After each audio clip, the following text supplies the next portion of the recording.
ठीक है, अब दाल चावल रोज बनेगा, पनीर वनीर नहीं बनेगा ना इस घर में अब।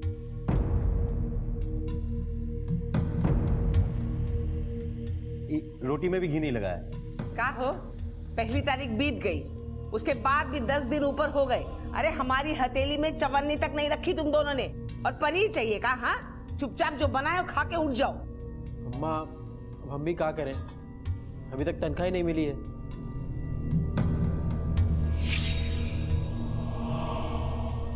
और हम भी कोशिश कर रहे हैं अम्मा, काम मिल जाएगा 2-3 दिन में। आप तो हर रोज सुना देती हैं। अम्मा, एक बात कहें? हाँ, हमें कल 5,000 रुपए चाहिए, मिल सकते हैं का? ये लो, अब इनको इतने पैसे कहाँ चाहिए? वो मैंने पॉलिटेक्निक में होम साइंस के लिए अप्लाई किया था, वहाँ हमारा सिलेक्शन हो गया है, तो अगर कल तक पैसे जमा नहीं करे तो वो सीट किसी और को दे देंगे। यहाँ घर में खाने के लाले पड़े हैं और तुझे 5,000 रुपए चाहिए? अरे सुना नहीं का, पैसे नहीं है? और तू क्या चाहती है? हाँ, अपनी सारी जमा पूंजी हम तुझ पर लुटा दे?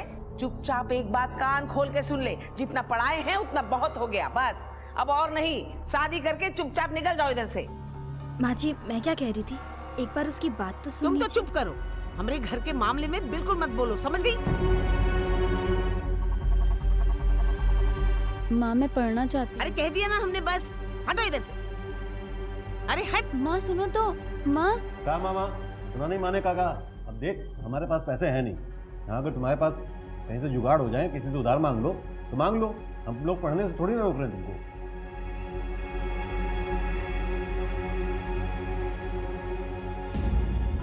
हम तुमको समझाए थे ना, अनु को पैसा मत देना, पर तुम हमारी बात नहीं मानी, उसको पैसा दे दी। तो अच्छा ही है ना, उसमें गलत क्या है? अरे गलत क्या है? अरे अम्मा जी जो कह देती है वो इस घर में होता है, तुमको नहीं? जी माँ जी, तुम्हारी हिम्मत कैसे हुई हमारी बेटी को पैसे देने की? हाँ, अरे अम्मा चुप कर। माँ जी, आप गलत समझ रही है, मैं अनु का भला ही चाहती हूँ। अगर वो पढ़ लिख लेगी तो जीवन में कुछ अच्छा करेगी ना। इस घर में अच्छा बुरा का फैसला करने का हक सिर्फ हमको है, समझ गई? और किसी का नहीं। और जहां तक पैसे का सवाल है ना, उनकी जिम्मेदारी घर के मर्दों की है। हर एक किस्त तो दे दी, बाकी का किस्त का तो रबाब भरेगा। अरे घर के हालात के हिसाब से हम अनु को रहना सिखा रहे हैं और तुम होके उसे बड़े बड़े सपने दिखा रही हो। अरे भूत डालना चाहती है हमारे बीच में, पैसे देके हमें नीचे दिखाना चाहती हो। चुप, बिल्कुल चुप। आगे से ये गलती हुई ना तो समझ लेना।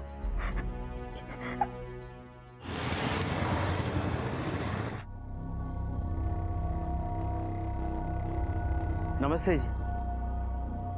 आइए आइए मिश्रा जी, अच्छा हुआ आप आ गए। जरा संभालिए अपनी बेटियों को, उपद्रव मचा के रखा हुआ है घर में। लेकिन हुआ क्या है? अरे हमसे क्या पूछते हो, देख लो ना जाके। हमें तो समझ नहीं आता मिश्राइन ने क्या खा के आपकी बेटियों को पैदा किया था।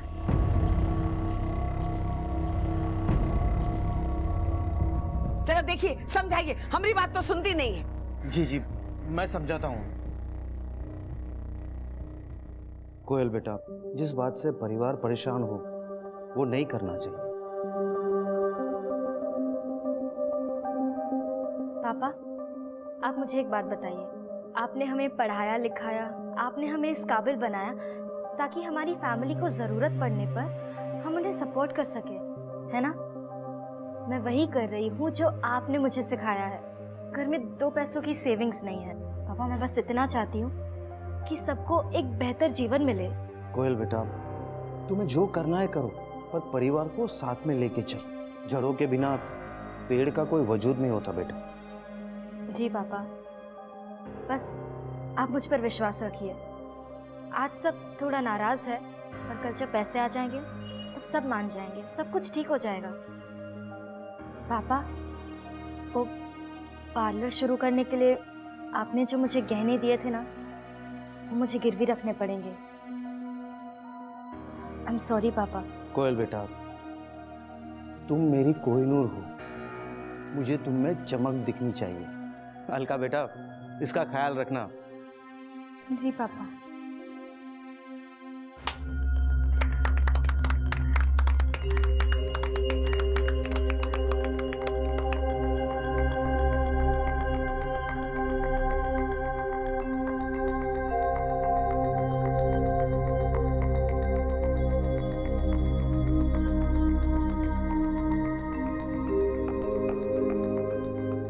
हुआ दीदी?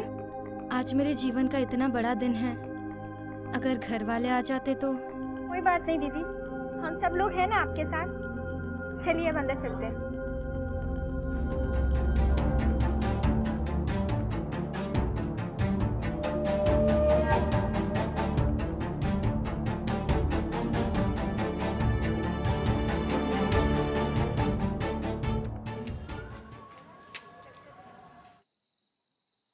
अच्छा दीदी, वो कल फेशियल के लिए आने वाली है। हाँ, वो कल तुम मैनेज कर लो। कल पार्लर तुम खोलना, क्योंकि कल मुझे ब्राइडल के लिए जाना है। अच्छा दीदी, ठीक है।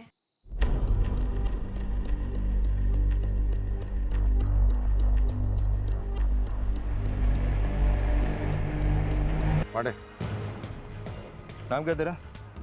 सर ये 2 चीज़ें मिली पर्स में। कोयल मिश्रा, तो पास के गौतम नगर की रहने वाली। सर क्या करना है इसका? मुन्ना यादव नाम है इसका। दारू नहीं पी इसमें। ब्लड टेस्ट करवाओ। दारू नहीं भी पियो, अफीम इनकी दूसरी बीवी होती है।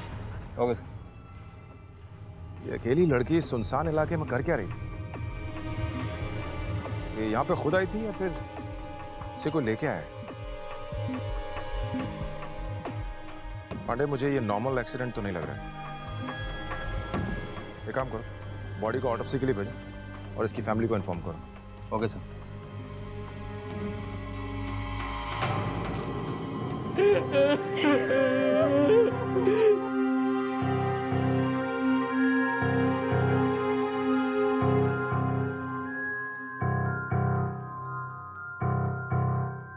मुझे पता नहीं था कि दुनिया की तंग नजरी मेरी बेटी कोयल को मार देगी।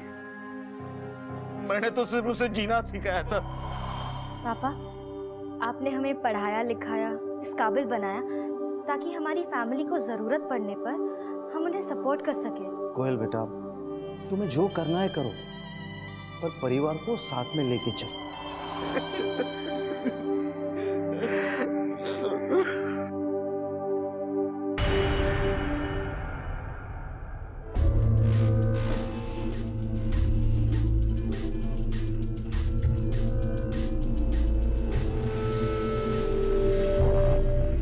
यू आर राइट इंस्पेक्टर, ये सुसाइड नहीं है।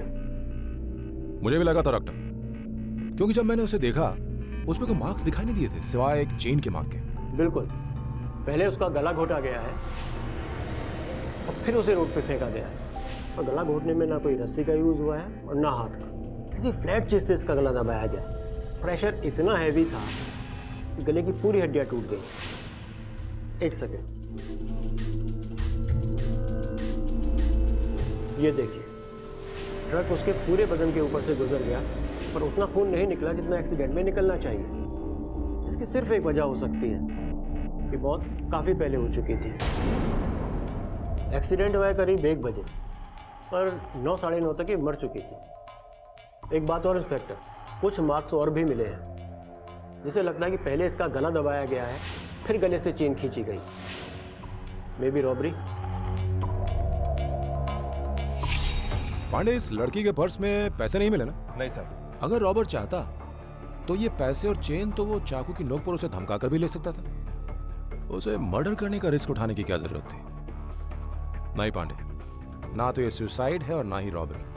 This is a cold blooded murder. किसी ने इस लड़की का मर्डर किया और उसे उठाकर सड़क पर फेंक दिया ताकि मर्डर एक एक्सीडेंट लगे। पर कौन कर सकता है ये? बापूजी ने हम दोनों बहनों की शादी एक ही घर में की ताकि जरूरत के वक्त हम एक दूसरे के काम आ सके।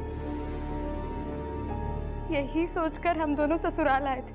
हमारे बापूजी ने हम दोनों बेटियों को बेटों जैसा पाला था और कोयल तो हमारे घर की नाक थी।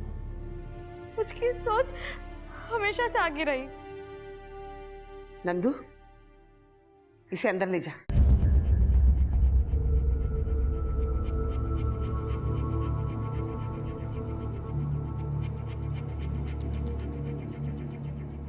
ये बताइए कि आपको किसी पर शक है? क्या बताएं सर, कोयल किसी की बात नहीं मानती थी, ना ही अम्मा की और ना ही हमारी। अपनी ही मनमानी करने लगी थी। अपना नया बिजनेस भी शुरू कर दिया था उसने। अगर हमारी बात मानी होती ना तो आज ये दिन देखना नहीं पड़ता। अरे हमरी छोड़ो साहब, अपने परिवार की बात भी नहीं मानती थी वो। घर की चौखट लांघते ही उसने अपनी मर्यादा खो दी। तो इसीलिए आपने उसे... मतलब क्या है आपका? माँ संभालो खुद को। अरे कहाँ संभाले, देख ना उसकी मौत का इल्जाम हमारे ऊपर लगा रहे हैं। अरे ये दिन देखने से पहले हम मर क्यों नहीं गए? अंदर चलो माँ, उठो, आप अंदर चलो।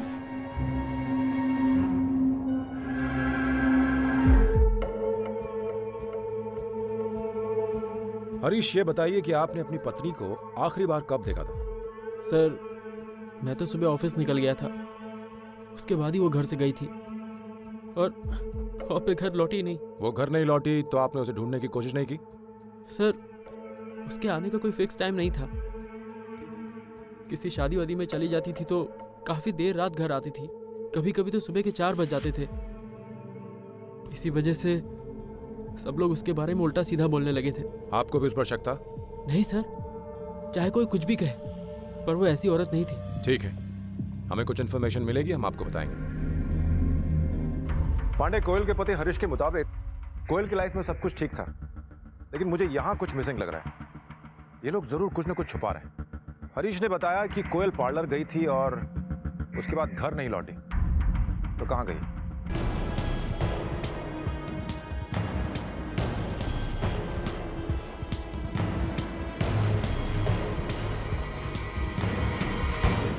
जी सर, उस दिन हम दोनों एक साथ ही निकले थे।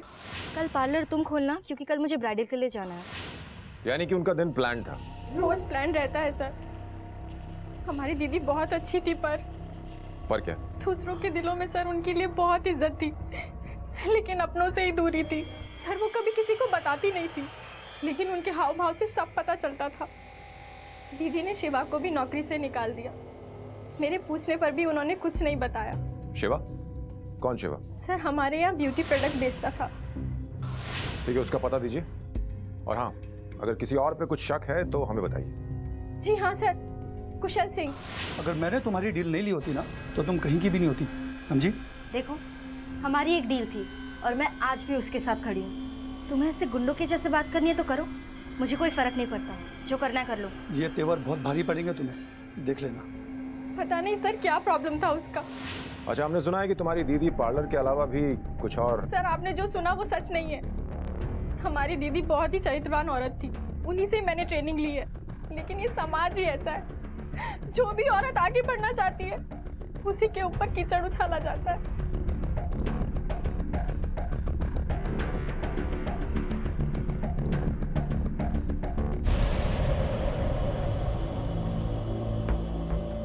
तुम्हारी दीदी कल ये ज्वेलरी पहन के गई थी? जी सर। पांडे, एक काम करो, इस फोटो की कॉपीज निकालो और सब ज्वेलर्स में बांट दो, और चेक करो कि वहां कोई इसे बेचने तो नहीं है। और हाँ, ये सीसीटीवी की फुटेज निकालो और इस कुशल सिंह को उठा के लाओ। साहब मैंने कुछ भी नहीं किया साहब। सीसीटीवी फुटेज है हमारे पास, साफ दिखाई दे रहा है तू उसे झगड़ रहा है। मैं तो सिर्फ उसे डराने के लिए। डराने क्या था? क्यों? सब बता दो साहब। दरअसल वो दुकानें मैं काफ़ी दिनों से बेचने की कोशिश कर रहा हूँ, लेकिन कोई उसे खरीदने के लिए आता ही नहीं था। फिर एक दिन कोयल मेरे पास आई। देखिए, मेरे पास एक प्लान है।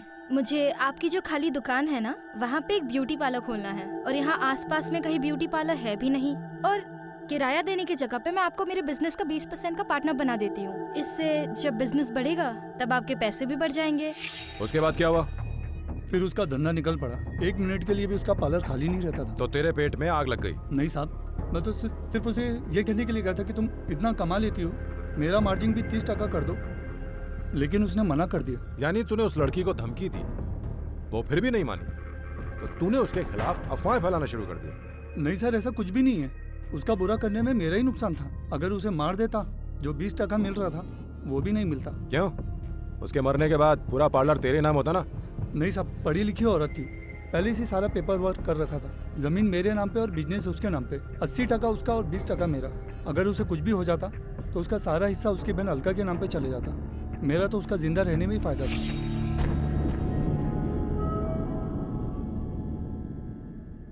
सर, मैंने पार्लर का सीसीटीवी फुटेज दोबारा देखा है, इसमें कुछ और भी मिला है।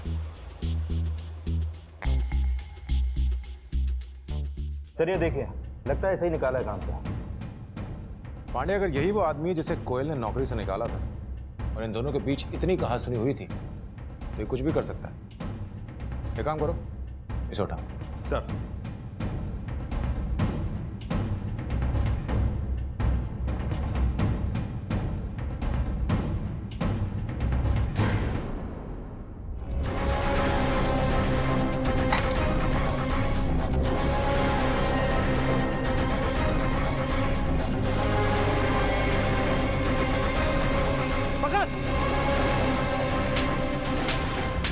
सुन, जो हमें भगाता है ना, उसे हम भागने के काबिल नहीं छोड़ते, समझ जा।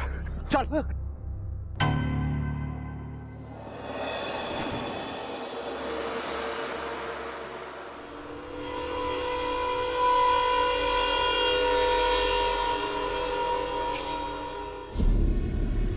तूने पार्लर में चोरी की तो कोयल ने तुझे नौकरी से निकाला, तो तूने गुस्से में आकर उसे मार डाला। साहब ऐसा कुछ नहीं किया मैंने साहब। अगर ऐसा नहीं किया तो पुलिस को देखकर भागा क्यों? साहब मुझे लगा कि उस दिन जो पैसे चुराए उसके लिए आप पकड़ने आए हो साहब। इसका मतलब पैसे चुराने के लिए तुझे नौकरी से निकाला गया था? साहब वो भड़क गई थी मुझ पे साहब। भड़क गई थी? क्यों? मेरी गर्लफ्रेंड की वजह से साहब। वो साहब मेरा अनु के साथ चल रहा था, मैडम को ये पसंद नहीं था।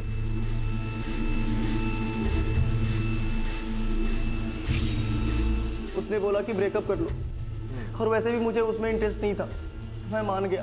तो फिर उस दिन तू पी करके वापस क्यों आया था? साहब उस दिन चढ़ी थी और गुस्सा भी था कि मुझे काम से निकाला गया है, इसलिए मैं वहाँ आया था। लेकिन जब वहाँ गया तो उसने बोला कि दुकान और अनु के आसपास भी नजर आया तो पूरे शहर को बता देगी कि मैंने ही वहाँ चोरी की है और मुझे पुलिस के हवाले कर देगी साहब। सर, डॉक्टर व्यास का मैसेज आया है। पोस्टमार्टम की सेकेंडरी रिपोर्ट आ चुकी है, उन्हें कुछ मिला है। ये देखिए इंस्पेक्टर, ये एक फ्रैक्चर है, कुछ महीने पुराना है, अब बढ़ चुका है।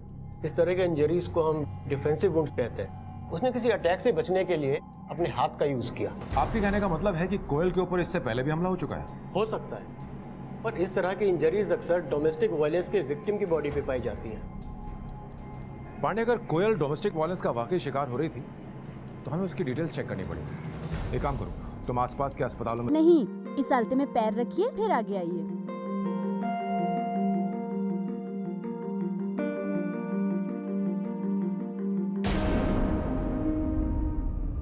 संभल के। अरे अभी तो पहला कदम रखा है तुमने घर में और अभी से फिसल गई। देखो, ये गृहस्थी संभालनी है तुम्हें, ऐसे लड़खड़ाते हुए कदमों से नहीं संभलेगी, समझ गई? और एक बात और सुन लो, आज से तुम दोनों इस घर में देवरानी जेठानी हो, समझ गई? बहनें नहीं हो। अपने पतियों का ख्याल रखना, ये नहीं कि एक दूसरे का ख्याल रखती रहो। चलो अंदर। अब हमारी बहू तो हाथ से निकली जा रही है। माँ जी मिठाई खाइए। आज पार्लर को पूरा 1 महीना हो गया और आपके आशीर्वाद से बहुत ही अच्छा चल रहा है। अरे क्या जताना चाहती है? हाँ, हमारे बेटे निठल्ले हैं और तू बहुत सियानी है। हे नंदू, देख, हमारे घर की इज्जत लुटा कर मिठाई लाइए खिला दे। अरे देख क्या रहे, फेंक इसे बाहर।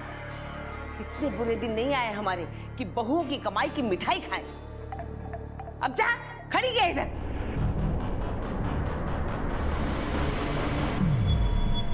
साहब, बीच में तो नया नाटक शुरू हो गया था।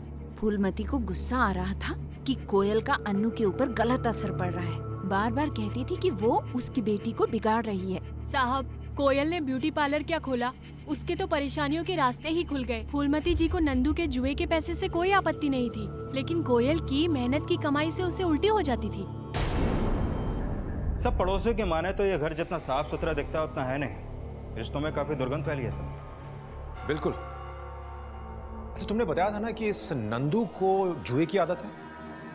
इस जुए की लत ने हस्तिनापुर में तो महाभारत करवाया था। अब इस नंदू ने यहाँ क्या करवाया है, हमें ये देखना पड़ेगा।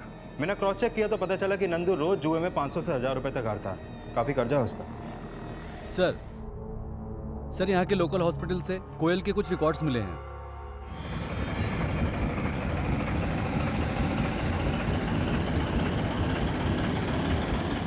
पांडे, इस फैमिली में जरूर बड़ी गड़बड़ है। एक काम करो, सबको बुलाओ, सबसे पूछताछ करते हैं। एक लड़की जो अपने परिवार के लिए जीती थी, उन्हें तंगियों और मुश्किलों से बाहर निकालना चाहती थी, एक बेहतर कल देना चाहती थी। पहले उसकी मौत और अब उसके साथ डोमेस्टिक वायलेंस यानी कि घरेलू हिंसा की बात ने पुलिस को हैरान कर दिया।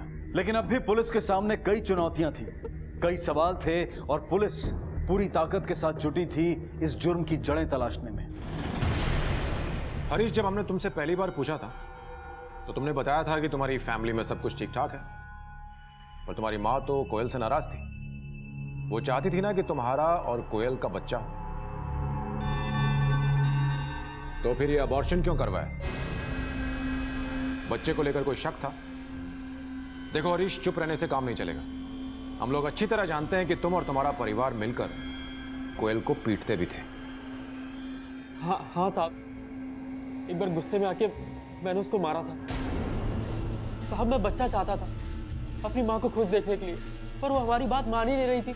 इसी बात पे हम दोनों की लड़ाई हुई और उसका हाथ टूट गया। लेकिन ये अबॉर्शन क्यों करवाया? नहीं साहब, कोयल का अबॉर्शन कभी नहीं हुआ था। अबॉर्शन नहीं हुआ था? तो फिर किसका अबॉर्शन हुआ था?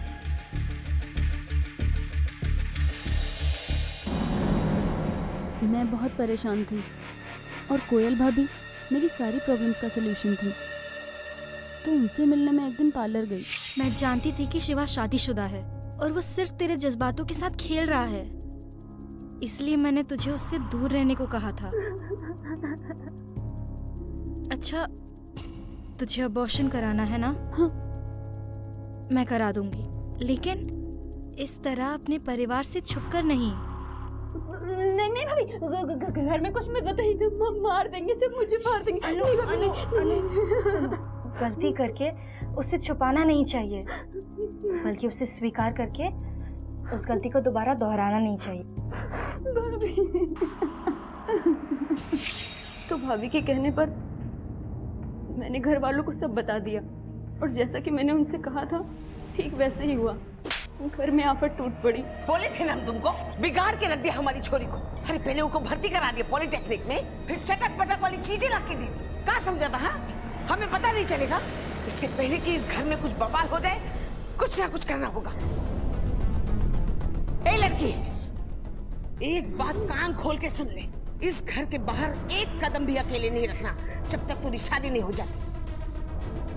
और तू भी सुन ले, ये सब कुछ तेरा करा धरा है, तू लेके आई ना, अब तुझे ही ठीक करना होगा। हमारी बेटी के ऊपर एक दाग नहीं लगना चाहिए, समझ गई? आप चिंता मत कीजिए माँ जी, मैं अनु का अबॉर्शन अपने नाम से करा लूँ, किसी को कुछ पता नहीं चलेगा। मेरी कोयल दिल की इतनी अच्छी थी कि इतना कुछ होने के बाद भी उसने अनु की मदद की। तुम जानती थी कि नंदू को जुए की लत है? कैसे नहीं पता होगा सर, मुझसे ही तो पैसे लेकर वो जुए में उड़ाते थे। कोयल हर हफ्ते 1500 रुपए करके मुझे सेविंग के लिए देती थी। और नंदू आपसे वो पैसे ले लिया करता था? नहीं देती तो क्या करती, वो मुझे मारता था। हमें पैसे चाहिए तो चाहिए, समझ में आया? ये क्या कर रहे हो? छोड़ो, औरत पे हाथ उठाना मर्दानगी नहीं होती है। तो अपने काम से काम रख, मेरी बीवी है, मैं चाहे जो भी करूं। आप ऐसे नहीं मानेंगे, अभी पुलिस में कंप्लेन करती हूँ। हाँ तो जाना। कोई इन्होंने ना मंगल से पैसे उधार लिए थे और मंगल इनको धमका के गया। अगर इन्होंने पैसे नहीं लौटाए वो इन्हें पेड़ से लटका के मार देगा। वो सब छोड़, सुन, अगर तूने मंगल के पैसे उतार दिए ना तो मैं तेरी बहन को हाथ नहीं लगाऊंगा। बोल, मंजूर है? ठीक है, लेकिन अगर तुम अपने शब्दों से मुकरे तो ठीक नहीं होगा। यानी नंदू के पास पैसे इस तरह आया करते थे।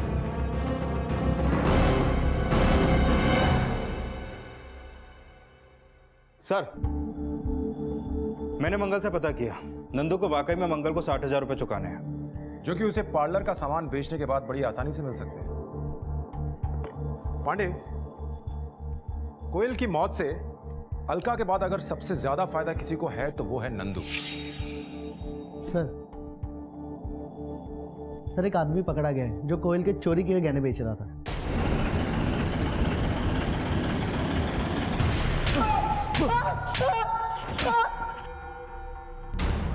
ये कहां से मिले? बोल। सर ये मेरी माँ की कसम से। ये तेरी माँ है? ये जेवर इसके हैं जो तूने इसे मारकर चुराए। बोल क्या क्या इसके साथ? बोल क्या क्या इसके साथ? जुए में जीता था साहब। जुए में? किससे? किससे? नंदू मिश्रा।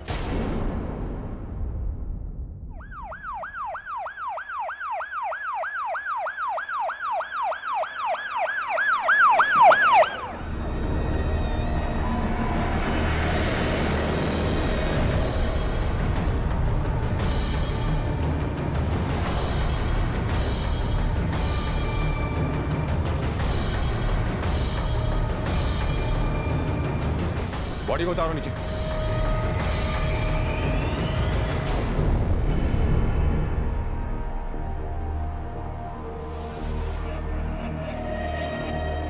सर अलका ने बताया था कि मंगल ने इसे पेड़ पे टांग के मारने की धमकी दी थी। बॉडी को पोस्टमार्टम के लिए लेके जाओ।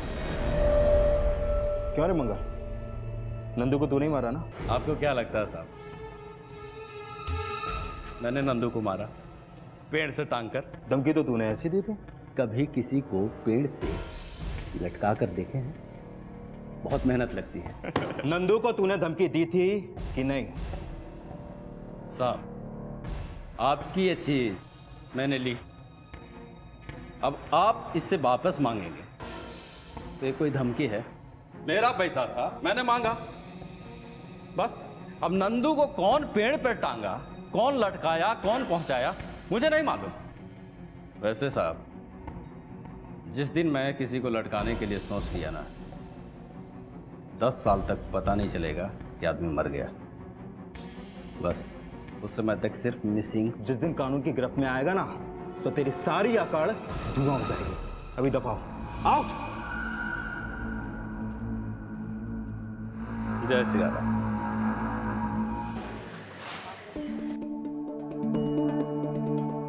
सर मंगल से कुछ खास पता नहीं चल पाया। नंदू की रिपोर्ट भी नॉर्मल आई है, कोई लीड नहीं।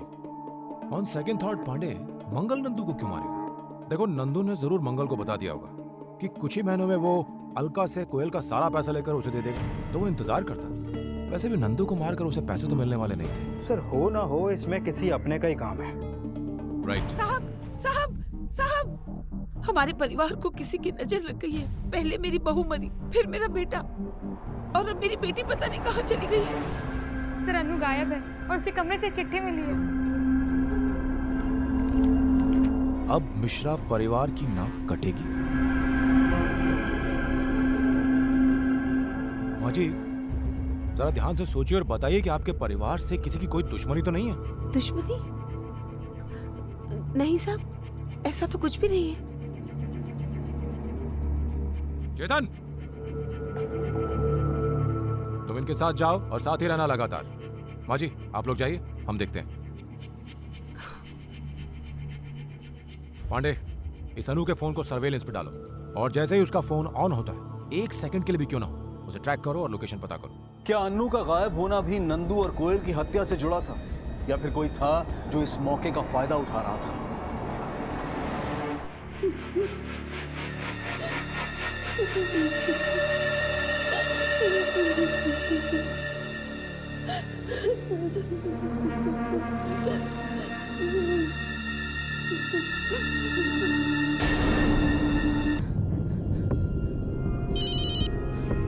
हाँ बोलो। साहब फूलमती के पास अनु का फोन आया था।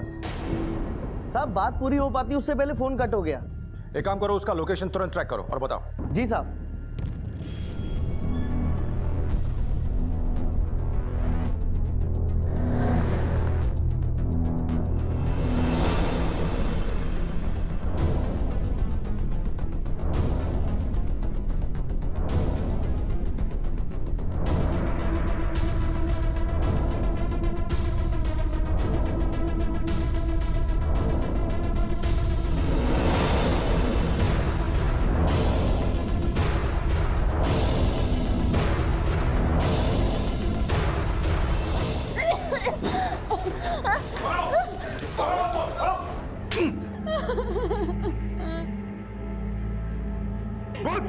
साहब सुपारी मिली थी हमें साहब।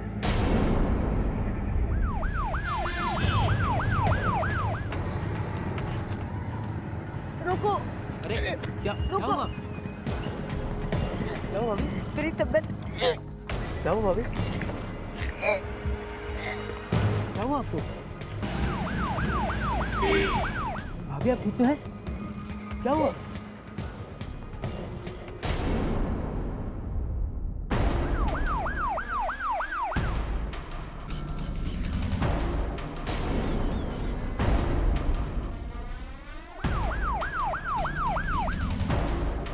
तुम ये क्या कर रहे हो? हाँ?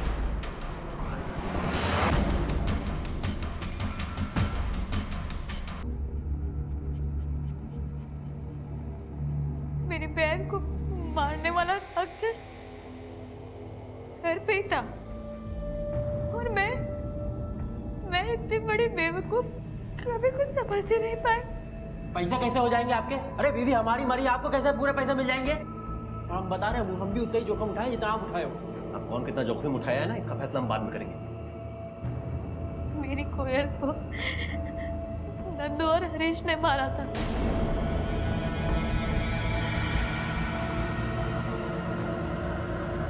अरे एक बार तो सोचा होता अपने हाथ गंदे करने से पहले, कानून के दरवाजे पर दस्तक तो दी होती। मैं पुलिस की मदद लेना चाहती थी पर दोनों भाइयों को वकील से बात करते हुए सुना। मैं इस केस को ऐसे घुमाऊंगा कि तुम दोनों को जेल ना जाना पड़े। चाचा जी हमने मर्डर किया है। अरे तो क्या हुआ, मैं इस मर्डर को एक्सीडेंट में बदल दूंगा। कोई गवाह आ गया तो? अरे गवाह ववाह की छोड़ो, मुझ पर छोड़ो ना। मुझे कुछ समझ में नहीं आ रहा था कि मैं क्या करूं, इसलिए मैंने सूरज को फोन किया और उसने बताया कि मंगल अभी थोड़ी देर पहले नंदू को धमकी देकर गया है। फिर हमने सोचा कि अगर मैं नंदू को वैसे ही मार दूं तो किसी को हम पर शक नहीं होगा। मेरी बहन को मारा तूने। मेरी कोयल दीदी के टुकड़ों पर पलता था वो, और कितनी बेरहमी से मार डाला उसे। उस लालची नंदू को मैं कैसे छोड़ सकता था सर? लेकिन अनु क्यों? उसने तो कुछ नहीं बिगाड़ा था तुम्हारा। कुछ नहीं बिगाड़ा था सर, अनु ने ही सारी अफवाहें फैलाई थी। कोयल दीदी ने उसके लिए क्या कुछ नहीं किया, और उसके बदले उसे क्या मिला?